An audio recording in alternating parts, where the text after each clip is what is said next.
In 2019, a decorated military veteran was publicly accused of assault. Except there was no weapon, no credible witness, and no crime scene. Yet within 48 hours, he had lost his job, his reputation, and nearly his freedom. This wasn't supposed to happen. Because the man accusing him wasn't just anyone. He was a rising political star. And he wanted the veteran destroyed. The ballroom glittered. Crystal chandeliers.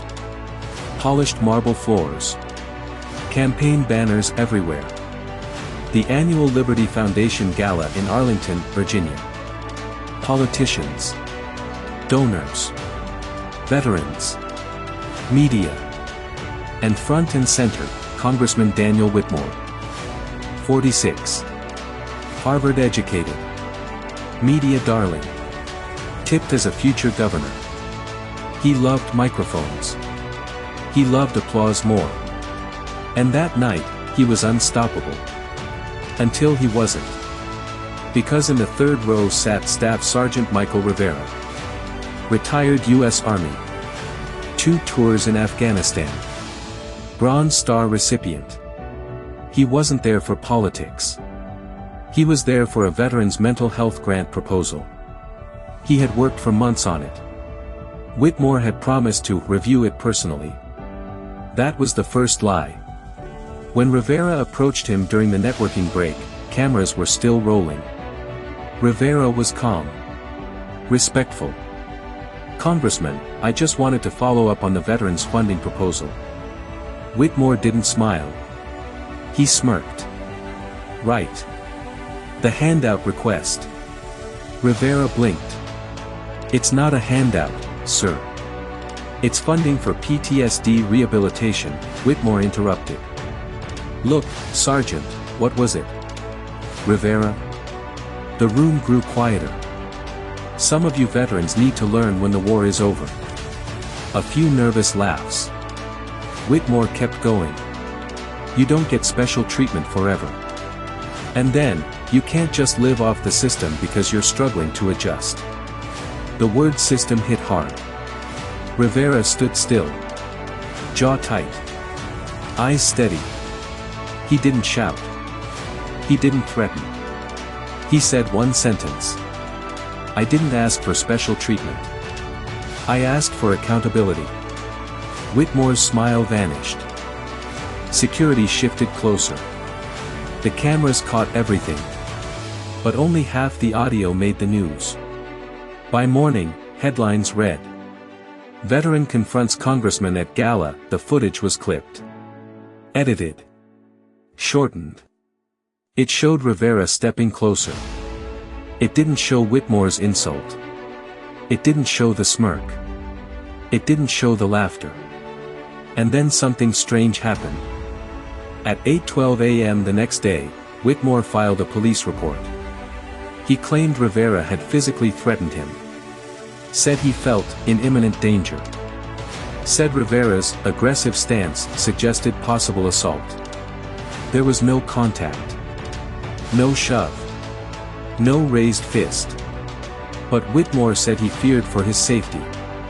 And because he was a sitting congressman, the report was taken seriously. Very seriously. By noon, Rivera received a call from his employer. By 3 p.m., he was suspended. By 6 p.m., local news ran a new headline: "Veteran accused of threatening U.S. Congressman." It was happening fast. Too fast. Rivera was stunned. "I didn't touch him." His wife, Elena, watched the news in disbelief. "They're destroying you." But that wasn't the worst part. At 10:47 p.m., police knocked on their door. 2 officers. Polite but firm. They asked Rivera to step outside. Neighbors watched from behind curtains. One officer read the complaint. Allegation of criminal intimidation. Rivera felt the air leave his lungs. He had spent 12 years defending his country. Now he stood barefoot on his own porch, being treated like a criminal. He was not arrested. But he was warned. Do not contact Congressman Whitmore. Do not approach his residence or workplace. There was already a temporary protective order. How? It hadn't even been 24 hours. Whitmore's legal team moved fast. Too fast. Rivera's attorney, Mark Delaney, reviewed the paperwork the next morning. He frowned. This is unusual. Unusual was an understatement. The report referenced multiple witnesses. But it didn't list names. It mentioned hostile physical proximity. But no description of physical contact. And the security footage? Whitmore's office claimed it was under review. Rivera remembered something. There had been 2 camera angles. One near the podium. One near the bar. The version aired on television came from the podium camera. The bar camera had a wider view. And in that wider view, you could hear everything. Whitmore's insult. The laughter. The exact distance between them. Rivera hadn't moved aggressively. Whitmore had stepped toward him first. So where was that footage? Delaney filed a formal request. The gala organizers responded within hours. The bar camera footage has been corrupted. Corrupted. Of course. But here's what they didn't expect. A freelance videographer had also been filming that night. Not for Whitmore. For the Liberty Foundation's promotional reel. And he had saved everything. His name was Aaron Patel. And he didn't like what he saw on the news. He reached out anonymously to Rivera's lawyer. I have something you should see. The video was clear. Unedited. Uncut. Whitmore's voice echoed perfectly. Some of you veterans need to learn when the war is over. The room's laughter. Rivera's still posture. The exact distance between them. 3 feet. No raised hands. No aggressive movement. At one point, Whitmore leaned forward. Pointed a finger into Rivera's chest space. That detail never made the news. The narrative was wrong. Completely wrong. Delaney prepared to submit the footage to the court. But before he could, something escalated. Whitmore went on television. On a national morning show. He doubled down. Said he stood by his report. Said he would not be intimidated by unstable individuals. Unstable. Rivera's military record was spotless. Psychological evaluations during service, clean. Community volunteer work, extensive. But the word unstable spread fast. Comment sections exploded. Whitmore's supporters flooded social media. Rivera began receiving threats. Emails. Phone calls. His daughter's school. Received anonymous messages. And then, the Department of Defense contacted Rivera. They had received an inquiry from Whitmore's office, requesting Rivera's complete service record. Why? That's when Delaney noticed something chilling. Whitmore wasn't just filing a complaint. He was building a case. Quietly. Strategically. He wanted Rivera labeled as volatile. Dangerous. Unpredictable. If that stuck, the intimidation charge would be easy. And Rivera's reputation would be permanently damaged. But Delaney wasn't done digging. Because something else bothered him. The police report's timestamp. 8:12 a.m. The official event ended at 10:30 p.m. the night before. Whitmore's staff claimed he went straight home. But the metadata attached to the police filing, it showed preliminary drafting activity at 6:42 p.m. 4 hours before the gala ended. Meaning, the complaint had started before the confrontation. Delaney subpoenaed internal communications. It wasn't easy. Whitmore's office fought hard. But a judge approved limited discovery. And what they found changed everything. 3 weeks before the gala, Whitmore's campaign team held a strategy meeting.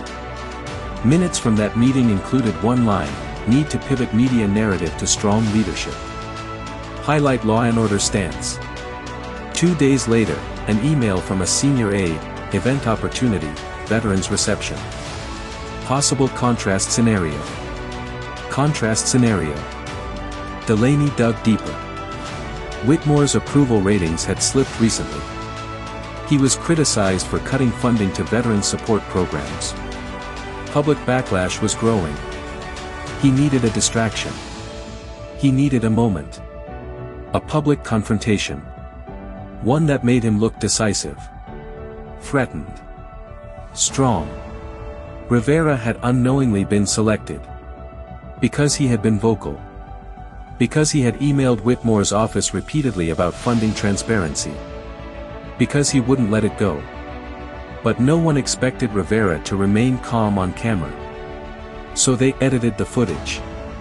They pushed the narrative. They accelerated the police complaint. They tried to define him before he could defend himself. But there was one problem. Aaron Patel. The freelance videographer. He wasn't political. He wasn't partisan. He just hated manipulation. He agreed to testify. But 2 days before the court hearing, he stopped answering calls. His phone went straight to voicemail. His apartment door was locked.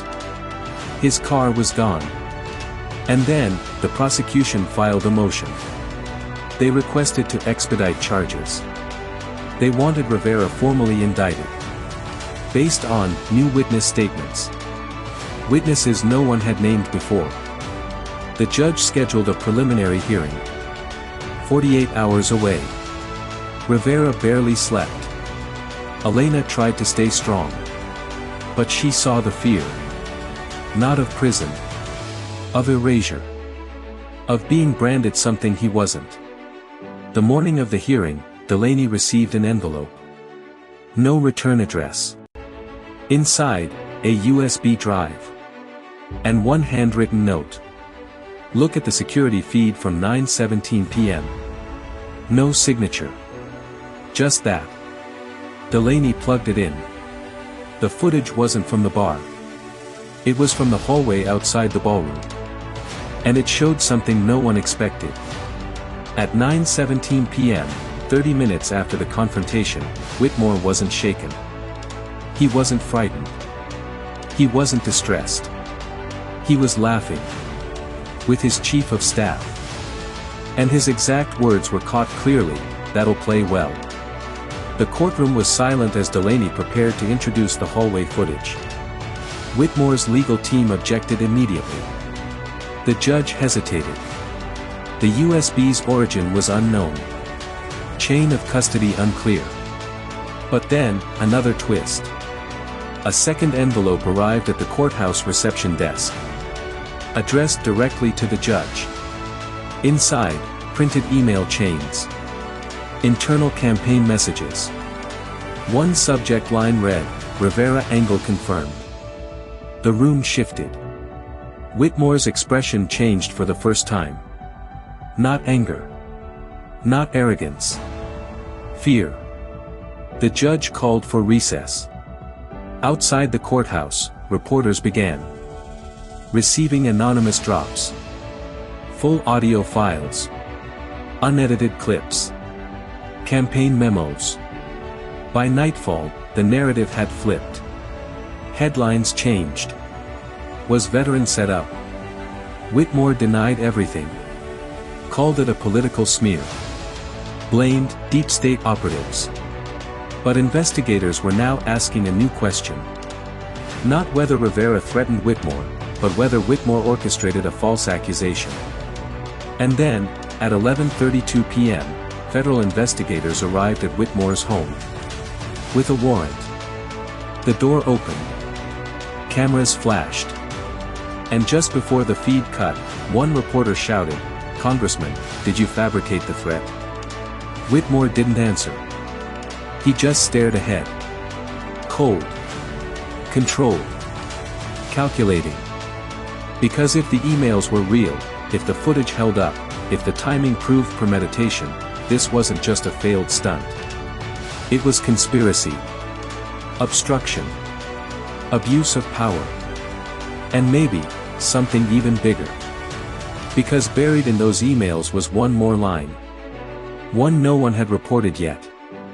Use prior template. Same containment process as 2017. Prior template. What happened in 2017? Who else had been contained? And how many careers had already been destroyed? Part 2 won't just expose a lie. It might uncover a pattern. And when patterns surface, careers don't just end. They collapse. To be continued.